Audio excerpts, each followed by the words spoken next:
দিয়ে বলছি, একজন ভদ্রমহিলার কাছে একটা সোনার খাঁচা আছে, তার ভেতরে একটি সুন্দর পাখিও আছে, কিন্তু সেই ভদ্রমহিলা ওই সোনার খাঁচাটিকে এত ভালোবাসে, বারবার মুছতে থাকে আর পরিষ্কার করতে থাকে, পলিশও করতে থাকে। সেই ভদ্রমহিলা ওই সোনার খাঁচাটি এত ধ্যান রাখে সবসময়, কিন্তু খাঁচাটির ভেতরে যে পাখিটি না খেয়ে মারা যাচ্ছে, ভদ্রমহিলা সেই পাখিটির দিকে বেশি ধ্যানই দেয় না।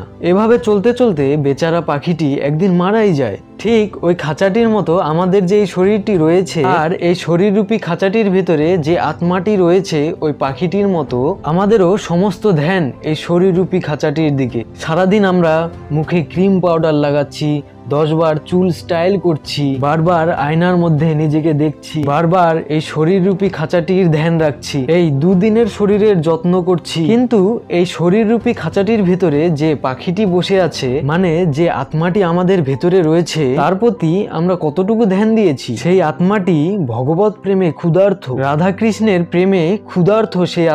সেই আত্মাটি ভগবানকে প্রাপ্তি করতে চায়, কিন্তু তার দিকে কোনো ধ্যানই নেই। আমাদের ধ্যান শুধু এই শরীররূপী খাঁচাটির দিকে। পাখি ছাড়া খাঁচা কি কাজে লাগে? সেটা রূপোর খাঁচা হোক আর সোনার খাঁচা হোক, পাখি নেই তো সেই খাঁচা দিয়ে মানুষ কি করবে? ঠিক তেমনি আত্মা ছাড়া এই দেহের কি লাভ? আত্মা না থাকলে এই দেহকে দেখে সকলেই ভয় পাবে।